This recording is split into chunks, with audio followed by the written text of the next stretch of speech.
Oh, hello. I didn't see you there. I was just getting caught in the rain. Welcome to Daily Alison. I am wet. I don't know how much you guys can fully appreciate this. I know my hair does look good, but it's not just full of volume. It is wet. I'm going to just lower this here a little bit. So you can see it's wet. My shirt is wet. Wet. My jeans are exhibiting some wicking action. It's Father's Day in New York. It's summer, but it's been raining like every day. And it has stopped raining for a little bit, but some idiot went out, it's me, without her umbrella, tempting the fates. And the fates responded by saying, psst. That's how rain sounds. Not really. It sounds like this. It's like a tiny wet, like fuck you, fuck you, fuck you. Todd Rod, I'm sorry. Sometimes I have to curse. Just gonna let my hair do this. So what's up, you guys? Today is, I think I just said that. Today's Father's. I'm waterlogged. Today's Father's Day. It's a beautiful, rainy, not beautiful Father's Day. And obviously my guest is going to be my dad. And we're going to call him up in a little while. But first I have to tell you that sadly my microwave died.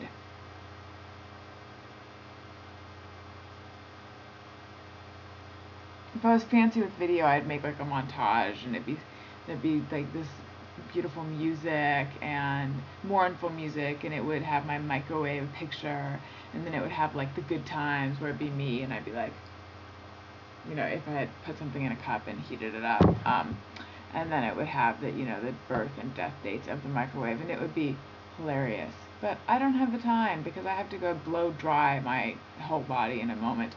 Anyway, I was talking to my mom last night, though, on Saturday night.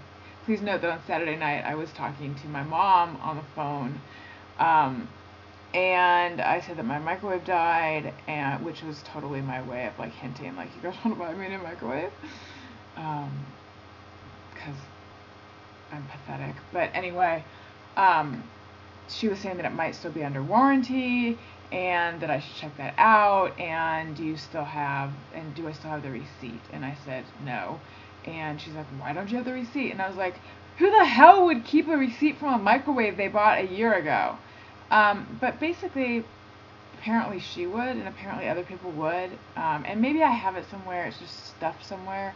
And this may sound extreme, but it's kind of, the whole thing is making me feel like quite a failure as an adult, because why can't I be the kind of person who actually would keep a receipt and would put it somewhere where I would be able to find it, as opposed to what I am, which is just a wet sham of a faux adult who has piles of crap everywhere, but they're not organized, and I have no idea where my receipts are because I don't have a receipts file. I once had a receipts envelope in my old apartment, but like every receipt to CVS, I gotta be able to find that because I haven't thrown it out.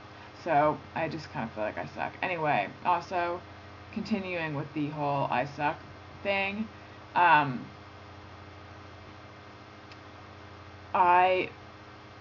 made a rule with myself that I wasn't going to do any ambush calling, which is like where I don't give people fair warning that I'm about to call. But I'm going to go against that right now because I'm just going to call up my dad. Like this morning, he knew I want to talk to him, but I didn't give him warning right now. Also, this may seem not like the right time for this, but I've noticed that on news shows, people always plug their books, so 1 second for me to just plug myself, even though I'm like a disheveled mess, and who would want to be around me? Do you need media training? Do you need help overcoming performance anxiety? Do you just need someone to talk to about getting your confidence up for that public speech you're going to be making? Are you going to be speaking at a wedding? Are you going to be speaking in front of a bunch of turtles? It could happen. You could be a public speaker at a turtle convention.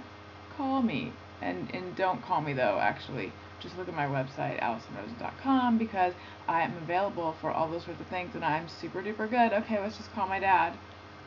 Yet again, I'm not really plugging myself well, because I'm wet and sort of in a shitty mood. Pardon my Francais. French. But look at my winning smile. Oh. Hello? Hi, it's me. How you doing? Good. So, how do you feel about doing the interview now since I have the camera on?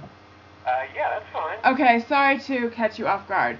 So happy Father's Day. Oh, thank you. So it's on tape now? Yeah, it is. Okay, then I have to sound more theatrical. Okay, do you want to start over? Happy Father's Day. Thank you. It's so nice of you to call. Oh, yeah. I mean, you're welcome. I got caught off guard by how theatrical you were. Well, I'm sorry, what'd you say? I got caught off guard by how theatrical you sounded, and hence my response was something that was sort of a non sequitur. That's okay. I'm walking around in a daze. I was up super late last night. Remember I told you I was painting your car? Oh, yes. What color did you choose? It's green, but I was using a paintbrush because I couldn't find the roller, and it was taking forever, so it suddenly dawned on me, use a broom. Oh, that's so smart. Could you get the whole broom in the paint can? No, I had to spill the paint onto the broom, but it worked out. I messed up the floor in the garage, of course, and Mommy's fit to be tied, but she'll get over it. It sounds artistic. So, Dad, it's rained like every day forever in New York, and I'm all wet right now for real because I went outside without an umbrella because I'm an idiot. Oh, I'm sorry. No, it's okay. Back to the car. I just had one question. Okay. When you're driving about in your usual errands and so forth, do you have any need to look out the side windows for any reason? I don't know why. Did you paint over them? Well, yeah, you kind of can't see out of them, but you can see out the front. Well, that should be enough. I'll just you know what? Maybe you could just you should just run alongside the car when I'm driving it. I'll go really slow. And I'll warn people that get out of the way. Yeah, or I'll just be like, "Can I change lanes now?" And then you can we can devise some kind of code. Okay. And the code could be like yes if it's yes or no if it's no. Okay, that's a relief because I was a little worried about painting over the windows, but it sounds fine. By the way, I was expecting all kinds of response. Remember I did my impressions last time of... Yeah, they were so good. Yeah, were you expecting Hollywood or London to come calling? Well, I was thought I'd be bothered by autograph seekers and Western Union telegram people coming to this. Right. But people are Carrier pigeons. considerate because no one bothered me and they just let it alone. But I just found out that Prince Charles is the comic of the family. He's the funny one. Oh. And he himself does impressions, and he does an impression of Peter O'Toole. Would you? Can you do him doing Peter O'Toole? Yeah, I can't do Peter O'Toole because I wouldn't presume. I mean, that's Right, yeah. But yeah, I think I can do Prince Charles doing Peter O'Toole. Okay, let's hear it. Here it is. Let me get into character. Okay. Okay, here we go. Hello. Wow, that's really good.